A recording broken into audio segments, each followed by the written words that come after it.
I'm going to talk about enhancing your brain. This is probably something that's of interest to everybody here because that's what we do to make us better at our jobs, to create these amazing companies that we're all thinking about doing. So the brain has been the subject of intense scientific research for a long time. So in the 90s, there was this thing called the Decade of the Brain. Then President Bush in the United States and also in Europe declared this as the Decade of the Brain. And there was a lot of funding and research intensity ramped up during this decade. And then we learned a ton. More recently, Europe and the United States redoubled their efforts towards the brain and announced multi-billion-dollar projects to study the brain at another level of detail. And this is what I call the decade after the Decade of the Brain. So I'm happy to report that all of this research is going towards something that we're learning about the brain from a variety of different perspectives: cellular, genetics, biochemical. I'm going to touch on a couple of areas of the brain that I think we've made tremendous strides and that we can start to take advantage of these discoveries to sort of hack the brain. So one is that we're starting to appreciate, well, we've long appreciated that the brain is a massively complex circuit, but not at this level of detail.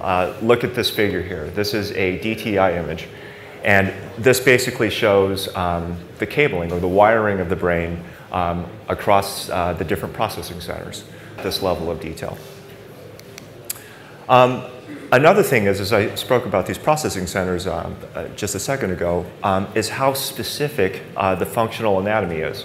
We've all known that discrete pieces of brain have different functional outcomes. So, but we never appreciated to what level. So look at this. There are cells in your brain that are specific for processing faces versus processing houses. So we're able to use fMRI techniques to really functionalize the brain and understand what part of the brain does what. So let's talk about the healthy brain, because this is a talk about enhancement, which I'll define as taking otherwise healthy brains and making them better versus treating disease.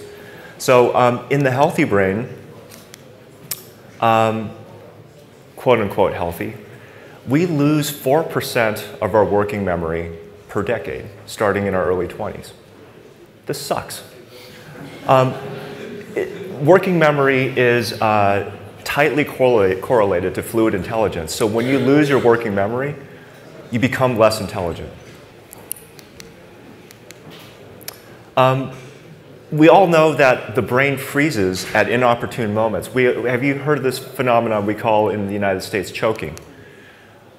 We've seen this in athletics all the time. Here's a classic picture of Greg Norman at the Masters golf tournament, where he missed like incredibly easy shots and ended up losing the tournament. And he has a history of doing this. So now he's sort of infamous in sports history for choking. And you know, this is a result of the brain. This also sucks. We can do better. I mean, people presenting get nervous and their brain freezes. I mean, this happens in our everyday life, not just professional athletes. On the flip side, the healthy brain also does amazing things. Like sometimes we're in the zone, right? This is a picture of Michael Jordan in this particular game. Under the tremendous pressure of the NBA Finals, he hit 6 three-pointers in a half. He was almost embarrassed how good he was. We've all had those moments. Maybe not, it wasn't the NBA Finals for us, but we've all had those moments where we were brilliant. We've had those moments in meetings or in a classroom or in a study session or something where information just stuck to our brain in kind of a magical way. Like I remember certain epic study sessions when I was in medical school where everything like that entire day I just maintained for months, even years. And then we also have these sort of cognitive moments where things just click. Like, do you remember the day when you learned how to ride a bike? Like how magical that moment was and how it stayed with you for the rest of your life. Like, how does that happen? So this is in the healthy brain, and this only happens at discrete times. But what if you can hit these different moments more frequently? Sorry about the font. There's some problems here, but I'll just read it. So your brain is both vulnerable and also has amazing potential. So how do we strike the right balance between these two ends of the spectrum? Like, how can we tilt it more towards achieving its maximum potential versus exposing its vulnerabilities?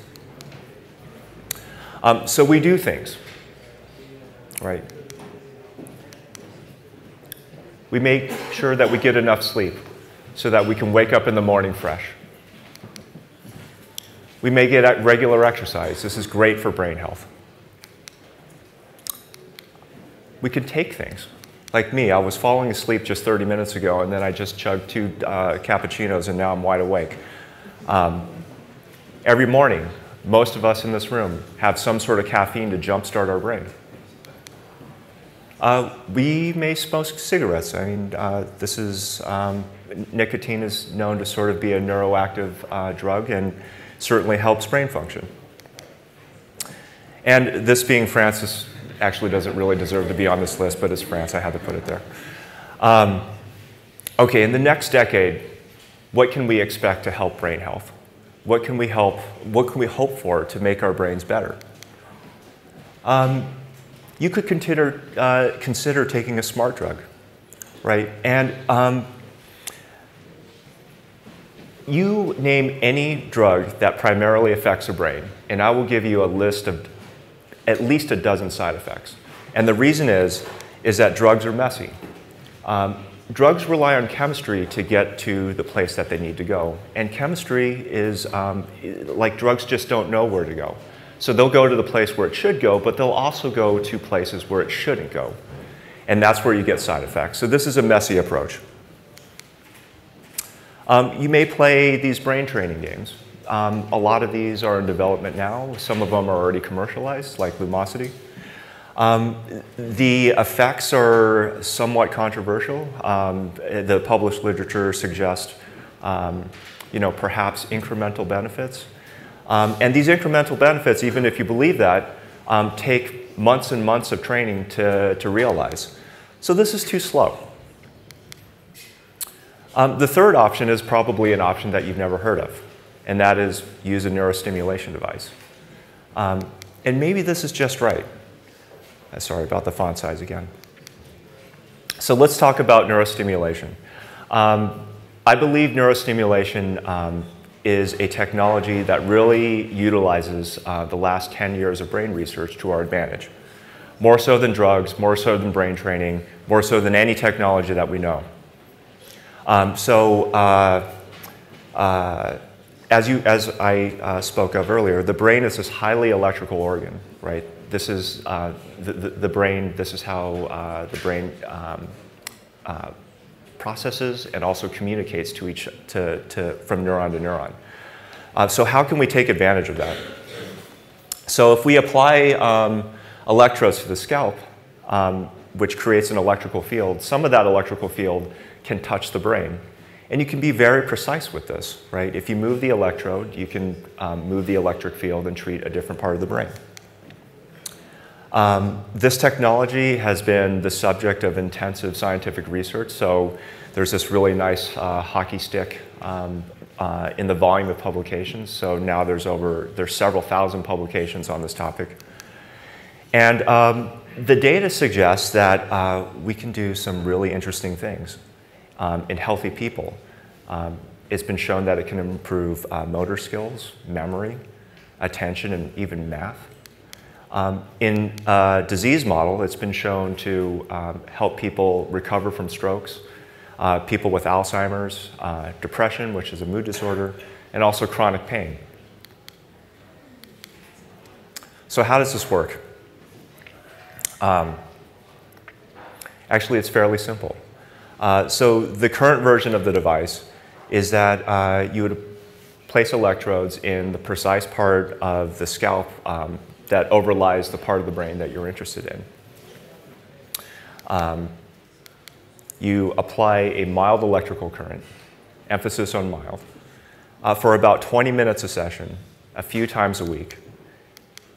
And you realize real gains that are durable, so lasting gains.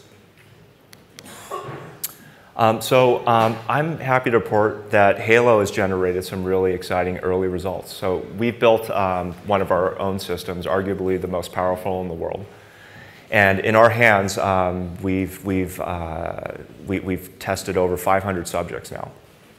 And the results are revealing some really interesting things. So we found that in about 20 minutes, we can improve people's information retention and processing by 65%.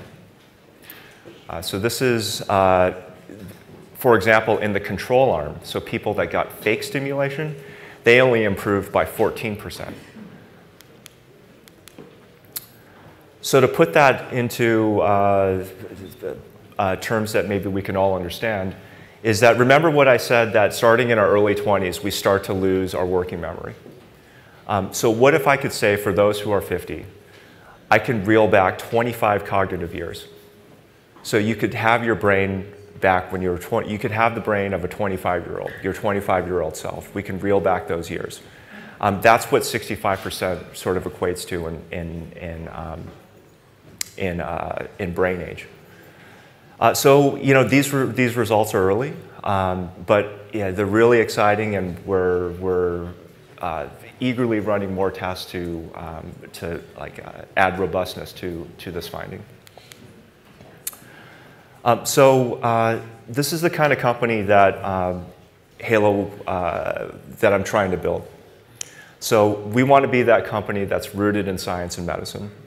There's plenty of other companies that are doing brain science that have sort of forgotten their roots in science and medicine. They may have started there, but as they become a commercial company, I see a lot of companies sort of losing their path. We're not going to be one of them. We want to use medical grade engineering, and we want to use our deep knowledge in electrical brain stimulation to our advantage, and build a device, a beautiful consumer device that is ridiculously easy to use, ridiculously safe, and one that actually works. The goal of the company isn't to just sort of magically create Michael Jordans out of all of us, right? A lot of this is it's the promise of this technology. I mean, we're all very early in this field, and anything involved in the brain, progress is incremental.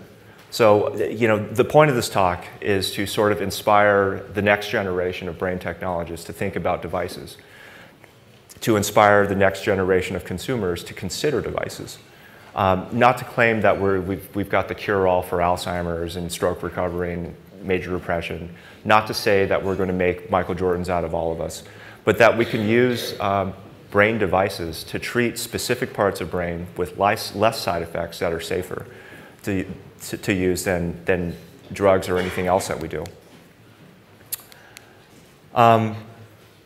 So none of this happens alone. I'm happy to report we've built a great team of neuroscientists and technologists, and we've been funded by a lot of top-tier firms, consumer tech firms, in fact, one of which is Softtech, who Jeff Clavier is a native of Paris, so he was one of our first investors, and he's been great to work with, so I just wanted to give a small plug for Softtech.